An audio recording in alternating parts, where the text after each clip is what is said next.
Hello and welcome to Taking Liberties. This is episode 12 of season 5. My name is Lee. This week I am joined by Vickers in Canberra. Yo, what's up? And we're going to talk about two things. Cambridge Analytica has been in the news with the Facebook data and whatnot. And lots of freaking out and lots of, weeping and gnashing of teeth. And we're also going to talk about basically something that's kind of popped up a couple of times in the Australian Libertarian Forum about, the various Facebook groups about the Civil War, the US Civil War, and the War of Northern Aggression, supposedly. So let's start off. Vickers, have you deleted Facebook yet? The answer is no.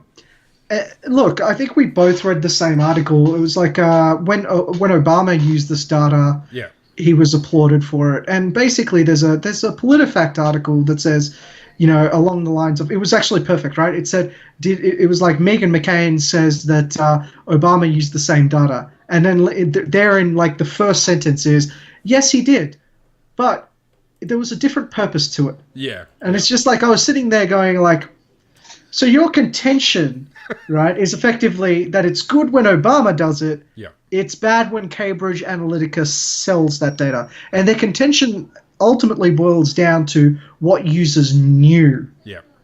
Right? Which is a tricky thing. So for a brief background for those who maybe don't know what we're talking about, in the last week or so it's been revealed that basically a data firm got a heap of data from Facebook and then sold it to the Trump campaign. Well, no. They sold it to the Trump primary campaign, not the election campaign. True, yeah. But nevertheless, it involves Trump, therefore it is a disaster.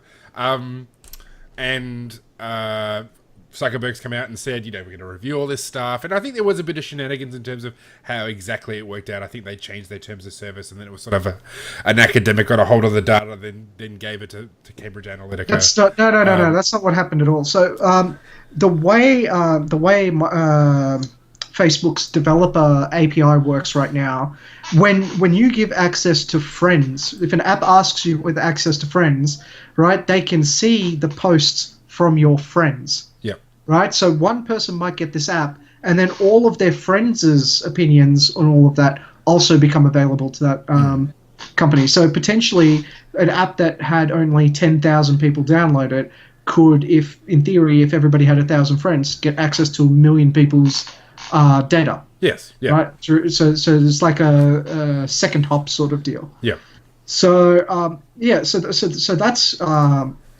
Like the article from Forbes said, in 2012 when Obama did the same thing, he was freaking really popular about it, right? It was lauded as a new way to reach new demographics, right? People who might not be engaged in the political system. And now that it was used by Cambridge Analytica to basically give the same technology to effectively not just left-leaning presidential candidates, it's now seen as this big evil thing, and it's a moral hazard. Well, not only did Obama get the data, but they were actually, I think they had a thing where they were sending messages from people's profile, like from their profiles to other friends, telling them to vote.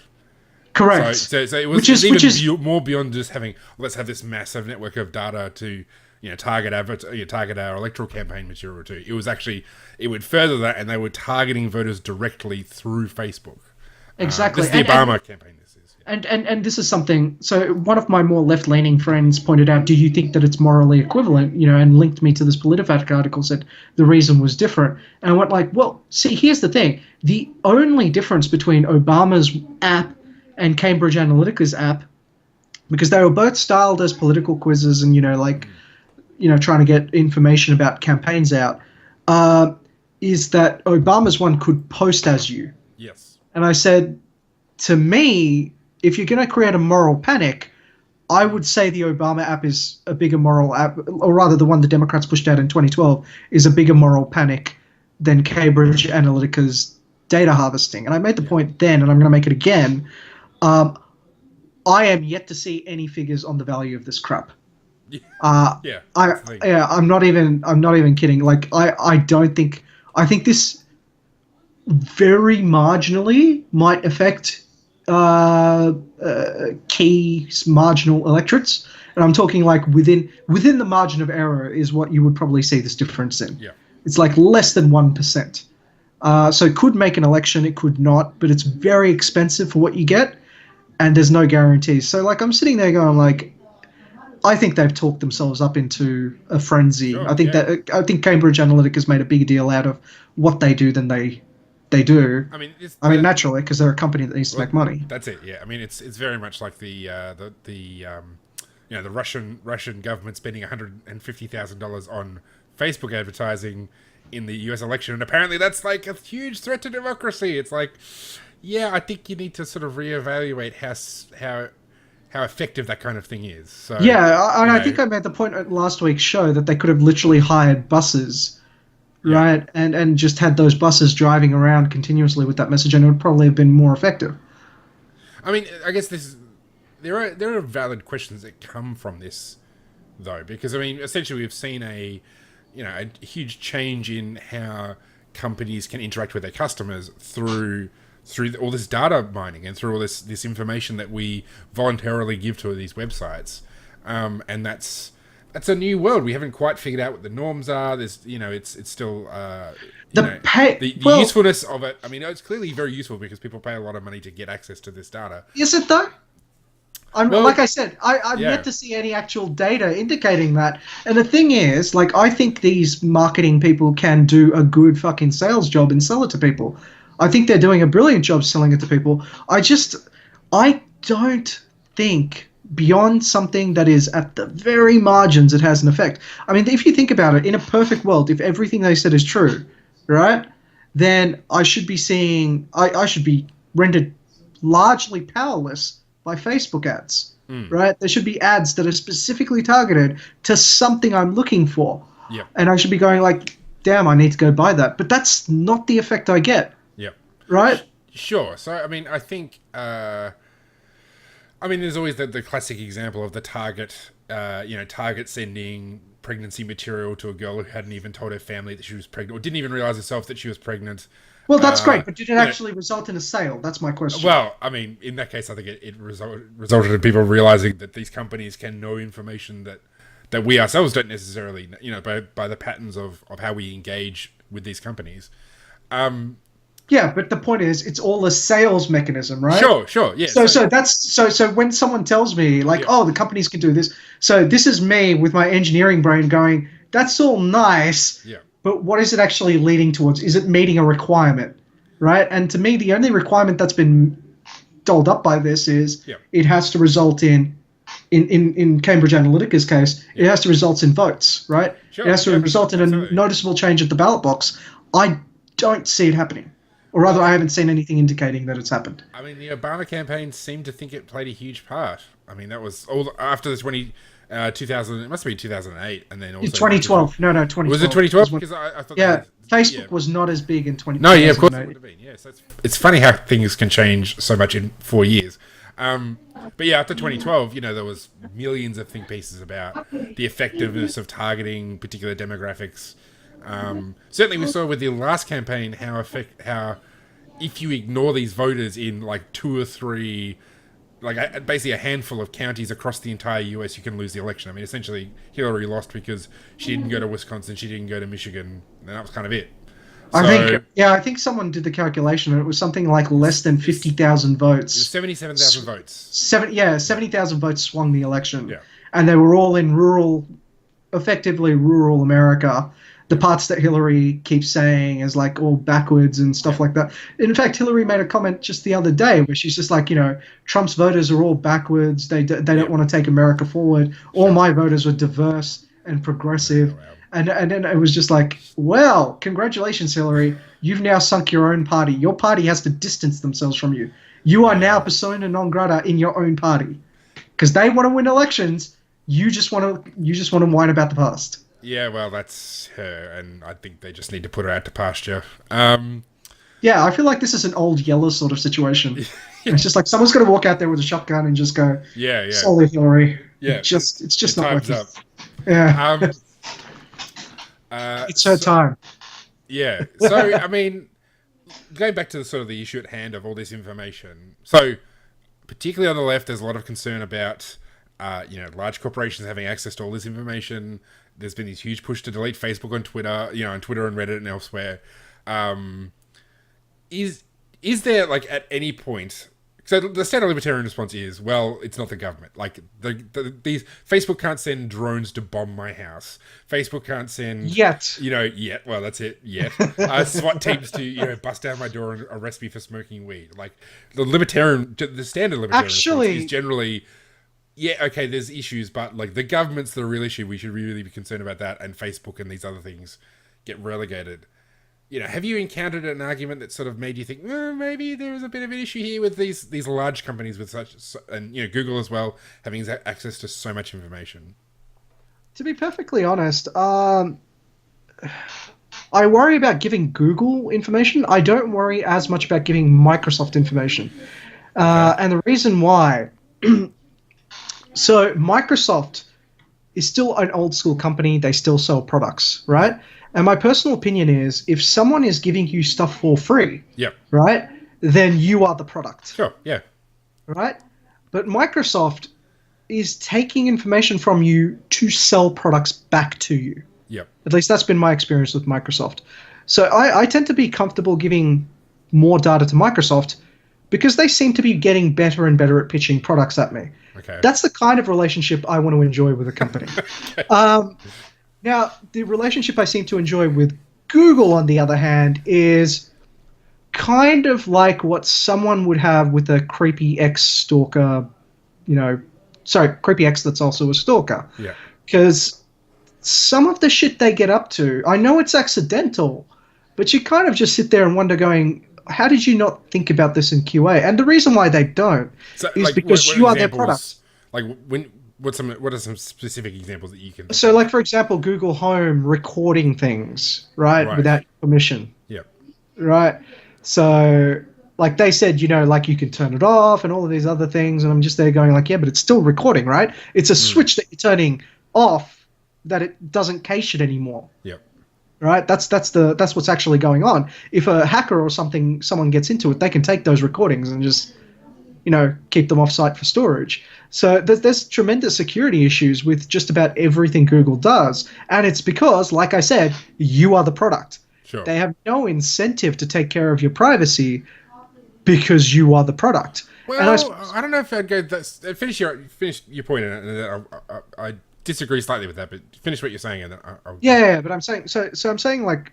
Sorry, Microsoft and I guess Apple is also in the same boat on this. Yeah. The two of them do a lot of data collection, right? But it's to pitch stuff back at you because you are their customer, right? And it's just a feedback mechanism. Google, on the other hand, I think they need to work on shit. They need to work on a better customer relationship. Yeah. And I suppose it kind of undermines my own argument because I've just said you aren't the customer, right? Yeah. So I mean, I think you're right in terms of Microsoft and Apple, targeting particular things to kind of get you to sign up for more of their services specifically. The thing with Google though is, so say you get pissy with Apple, getting rid of your iPhone is, it's expensive to buy a Samsung to replace your iPhone, right? Or to, sure, there's a sunk cost element. Yeah, to it. And same with Microsoft. I mean, if you don't want to use Windows, it's very expensive to not do that, and. I don't know, man. Linux is free, but it's just Linux is free. But it's a pain in the ass for anybody who's not like tech literate. But with Google, if you are tech literate, okay. So even if you are tech literate, and there's going to be a whole bunch of people that will go, "Oh man, Linux is easy. I can do everything I want to go." No, it takes you at least 6 or 7 hours to configure Wine to get it up and running and do exactly what you do on Windows. And at that point, I just have to point out the irony of you installing a Windows emulator on Linux to get back functionality that Windows gives to you carte blanche as you start. I'm sorry, it's stupid. And that doesn't even get into how fucking atrocious graphics drivers are on I don't care if you think OpenGL is just as good, right? It is a fucking pain to install. I'm talking about my time here, and my time, to me, is precious, right? And I don't care that it's free, right, if it doesn't work. Taking Liberties Radio, where you get the serious tech rants from Vickers. I reckon almost nobody understands anything what you're saying. I certainly don't. So, but with Google, I mean, there's network effects in all of these things. Facebook, Google, if you don't want to be part of their services, it's difficult. Getting off, if you like YouTube, to stop using it, it's probably a pain. But the cost is there's no sunk cost involved. There's no, if I decide to start using Bing for whatever reason, I can do that instantaneously. Well, Bing is actually really. Yeah, I was going to say Bing is actually really, really, really good for porn searches. Okay. Well, you've heard it again. The serious tech discussion here at Taking Liberties. Which, by the way, I mean, the interesting thing, we're not talking about the guns going off YouTube, but they're all moved to Pornhub, which I know you were very excited by. So Pornhub might be the new YouTube, which is kind of novel. I don't think at this stage we're planning to put Taking Liberties up there, but I guess theoretically we could. They have a better sponsor program. Second? They have a better sponsor program than YouTube does. I mean, they pay out. Actually, I might look at that. If you're interested in Taking Liberties on Pornhub, I guarantee you, just drop us a message. I am looking to make that. I might make that happen. It certainly would raise eyebrows amongst my Christian friends. That's for sure. But it's less censorship. The sunk cost, there's almost there's no sunk cost involved in moving from Google services. So to get back to the point I was trying to make before we got sidetracked by a million things, I think that Google does have an incentive to keep you on as a customer, because essentially they need to make sure that you are happy with their service so you continue to use it. All of their stuff is worth nothing if everybody starts bailing on it. Like a bit like with this delete Facebook stuff. I don't think that's going to happen anytime soon. I mean, for me, most of my life is on Facebook, so I'm happy to keep using it. Plus, I'm not that worried by the things that are part of this scandal. But nevertheless, it would. But if a credible alternative came up, you would probably hop off it. Maybe I don't know. But nevertheless, it's. I think there is an incentive for Google and Facebook and others to at least make sure you understand. When I say not you specifically, because you're much more savvy about these things, but the general customer to have an understanding of what they're giving up by using the service. I don't think it's quite like what you're saying, where it's just like it doesn't matter. They don't give a shit about you at all. I think they do. I mean, I think there's just issues involved in this kind of area of the use of technology that we haven't really kind of dealt with yet. It's still relatively new. I think it comes back to a point I made last week about diversity in the actual organization. And if you take a look at Google as an organization, it predominantly leans left-wing. Yep. It predominantly leans with people who don't value things like privacy or free speech, right? They're more about the the inclusiveness of people for what identity group they belong into, and not their political opinions. And that's Google.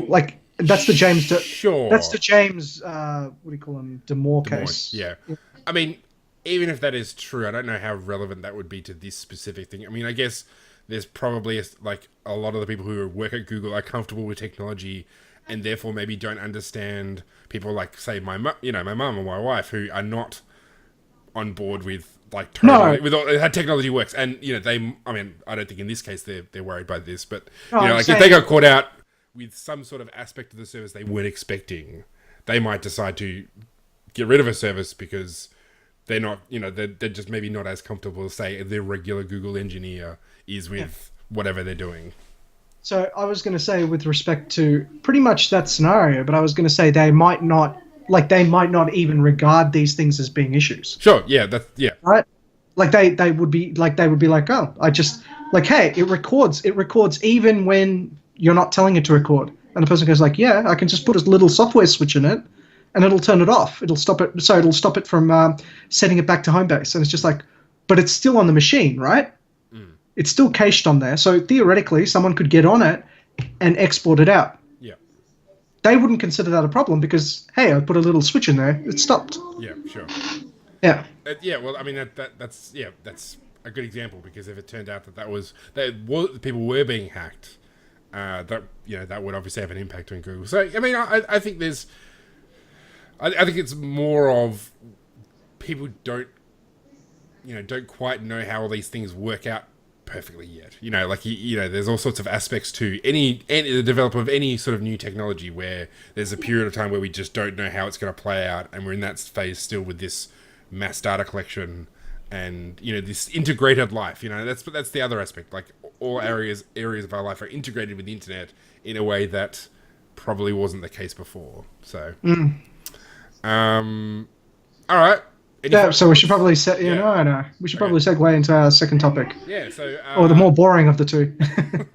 Well, even a little inside libertarian baseball. So the ongoing debate about the U.S. Civil War, particularly in libertarian circles, is whether the North were the aggressors, whether the South. Well, I guess there are some who would question even if the South were wrong to do what they did. By seceding. There seems to be an ongoing debate. I mean, we saw it. I mean, you were there for the first Friedman, right? Yeah, I saw that. So it's been an issue that's been ongoing in the last few years, and you had some thoughts. Well, so so because these debates kept happening, right? I actually had to go back and look at the timeline of events as it happened, right? And and I'm sure Americans who actually had a proper education in America are well aware of all the issues that went around it, right? There is an element of slavery. There's also an element of, political crisis, and there's a whole bunch of things that were going on. But ultimately, right, the entire crisis started because the South, those states that seceded, were keenly aware that they were literally about to lose any say they had in the federal government, right? Ultimately, that's what it boiled down to, right? And by the way, you can't argue for states' rights when their constitution itself denied their states the ability to get rid of slavery. It is an actual article in their constitution. It says no state can actually get rid of it. They'd have to have an amendment to get rid of that. So you can't argue for states' rights when they've explicitly taken away some self-determination from states. Yeah, I mean, that brings up the question of, is it ever illegitimate to secede? I think for the hardcore secessionists, like the people who really defend this stuff, they would say no, that it's always a right that you have to secede from any larger political body or any political body you don't like. It's tied into a natural right to consent to the government that we have. Correct. And we've had this discussion before that if you deny a political process for secession, then people just go to revolution, right? And that's pretty much what they did. Yeah. Except the thing is, there was a political system in place there, which was called nullification, right? Yeah. Which is where the states would be like, hey, the federal government doesn't have the right to write this law, right? It's not one of their enumerated rights, so we're not going to ratify it, right? So, which is pretty much what the North did, right? Yeah. The North from 1835 through to 1861 nullified every slave-returning law that existed, right? The South passed numbers of them, scores of them in the in the federal Congress, and they were able to because even though the North had abolished it, former slave owners and slave owners still happened to get elected, and obviously they were stuck in their ways. So states nullified case after case after case of laws that forced the northern states to return slaves back down to the South. Sure. And that resulted in something called the nullification crisis. Now the thing is, the introduction of Kansas. This was something that really cut what's his name, Lincoln's teeth. Right? Sorry, this is something Lincoln cut his teeth on and made a name for himself. But the introduction of Kansas. Kansas was a slave state, right? And they wanted to bring Kansas into the Union, right? And one of the conventions. So that requires a majority, I think it was like 75% of states or something. I can't remember the exact thing off the top of my head, but it requires a large number of states to ratify the addition of that state. Now, the northern states, being in the majority, managed to pass a requirement that new states that were going to be allowed in had to be free of slavery, right? And Kansas was the first one where that was the case. It was admitted in its constitution was brought in 1857, boycotted by the Republican convention and Lincoln at the time, and basically they ended up winning, right? That's why the states seceded, right? Because they realized even if Lincoln preserved the Union, right, as new states got added in, they would all be abolitionist states. There would be no new slaveholding states. They were going to be a minority in their own country, and in a certain amount of time, through the due political process of the United States, slavery would have been abolished at a constitutional level. Yep. Right? And there was nothing the South could have done about it. That's why those states walked away. They recognized that. That was one of the statements. That was one of the statements made by Jefferson Davis. Sure. Yep. Yeah. I mean, like, people arguing that the Confederacy was not about slavery is, I mean, it's you just read their Declarations of Independence. Every single one of them mentions slavery and identifies, a number of them specifically identify as slaveholding is the primary cause for them seceding. So I mean, I think that's entirely clear. I mean, a point that I think it was a guy called Sam brought up was, how legitimate can you say secession is if, like, the majority of your population has no say in that process? And I think that's a fair criticism. They also took away land rights from abolitionists. Yeah, sure. Right? Yeah. Within their state borders, they took away land rights. They took away gun rights. Yep. I mean, they were more than happy to try. What's his name? Tom Palmer has brought this up several times. It's just like it was a totalitarian state. Yeah. Right. We actually we gloss over it. Right. It's like people actually gloss over exactly how bad those states were. Yeah. Right. They were quite authoritarian. We've done a lot of whitewashing of effectively the history of those states. Some libertarians gloss over it. Yeah. And I think that's because they're really keen to defend the principle of secession. And I think it kind of doesn't really. I mean, there's better examples. Which I think what Tom Palmer says is there's better examples of, like, Norway and Singapore and other places where they seceded peacefully. Finland. Finland. Yeah.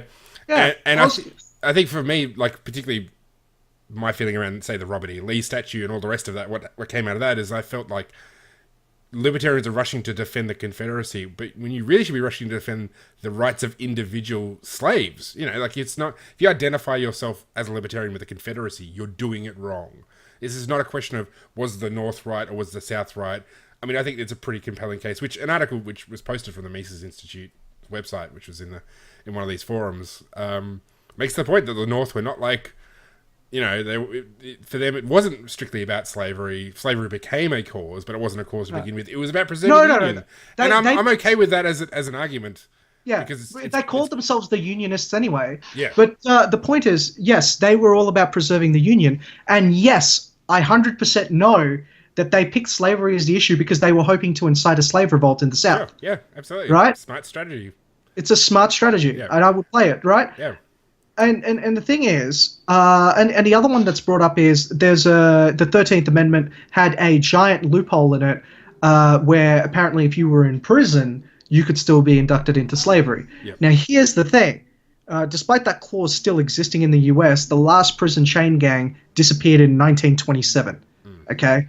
While it's still in their fucking constitution, right, every state has ruled that as being an illegal activity. That's something they can't do. Yeah. They've even though it hasn't been removed from the Constitution, it's been removed from every state house in the United States. Yep. The last place to get rid of it was Alabama, and that was in 1927. You can look that shit up, right? And it's literally there. Like I learned all of this by going to the Smithsonian website. Like, you can find every fucking primary source on this, and I swear to God, when you look at the primary sources, if you're a libertarian and you're reading primary sources and going, I agree with the Confederacy, there is something seriously fucking wrong with you. Yeah. Right? You should be reading about John Brown and his attempt to incite a slave revolt. Like, you should read about those guys and think, well, they're the ones I identify with. Like, if it's you should be the ones that identify with people rising up and blowing Robert E. Lee's brains out as they walked across the border to get away from slavery. They're the guys you should be. That's the sort of thing you would want to see out of that whole process. Not that the Confederacy would exist. It's a horrendous. It was a horrendous regime. It violated rights. Like, why would you defend that? Yeah. Yeah. It violated basic human rights. It violated private property rights. It Yeah. violated a lot of things. And worst of all, And that's right? apart from chattel slavery. Like, I mean, they violate all those rights on top of owning people. Yeah. And I was going to say the worst part is they were more against states' rights than the unionists were. Right? The unionists simply wanted to retain the union, and yes, they did it through really, really awful means. Yeah. Right? I will never say the ends justify the means, right? There could have been much better ways to handle that, right? There could have been millions of better ways to handle that. But the point is, right, you can't argue for states' rights on this. Sorry, you can't argue the Confederacy stood for states' rights because they explicitly did not believe in granting their states' rights. Yeah, absolutely. Right? They only explicitly said, hey, we've got our own state militias, right? So, the local counties can kick out the federal militia if they want. And it's just like, okay, that sounds fairly small government. By the way, if you try and get rid of slavery, we can bring in the Confederacy militia and put a stop to that. Yep. And they did have a Confederacy militia whose explicit aim was to put down slave revolts and everything like that. So, I mean, it's not... Look, the CSA, I'm just like... I've done a lot of reading from primary sources on this, and I'm sitting there going like, I'm finding myself less and less sympathetic to this. How have you guys gone the other way? And I'm really, really hoping that someone like responds to this video and goes, instead of like quoting Lincoln and going, oh, look, Lincoln wanted to preserve the Union. Yeah, we know. Yeah. We're not idiots. Yeah, sure. And I mean, there's lots of issues to do with how the Civil War played out in the expansion of the power of the federal government. But, the CSA still looks pretty bad. I mean, I think after the communists and the fascists, basically the Confederacy is like the worst regime that humans have ever, European-based humans have ever invented. I'm going to stick to just on what continental Americans may have experienced in terms of governments worldwide. I would put that as third worst because there are some fucking awful governments out there. And you only need to visit Southeast Asia and take a look at the Khmer Rouge. But I'm talking, in Europe and European-based, places. Yeah. That's a fair point. The Confederacy is the third worst because they kept people. They tried to keep people even worse than Franco's Spain. Well, I said the fascists and the communists. Oh, okay, so Franco's Spain counts as the fascists. Yeah, okay, fair enough. Murdering, 100 million people is pretty bad. I think that's worse than Confederacy. Yeah, that's true. Yeah, so. But Final thoughts. Sort of down. So, look, if I want to try, like, I know a lot of libertarians transplant themselves on that time, and they go like, if I was living in that time, I would have. I would have fought for the Confederacy. I would have fought for the Confederacy, and I sit there going like, really? I would have picked up a contract to basically take out every Dutch slaving vessel that I could find, and that contract would have been awarded by the Unionists. But I'm sitting there going like, I'd fucking take that slaving ship, probably drop those slaves back in Bermuda or something like that. But basically just take the ship, take the loot, and basically be a pirate, a legal pirate, a privateer. I think is the euphemism. All right. Well, with that, I think we've wrapped up for today. Thanks for joining us, everybody. Facebook, YouTube, that's where we are. And we'll be back again next week. Yep.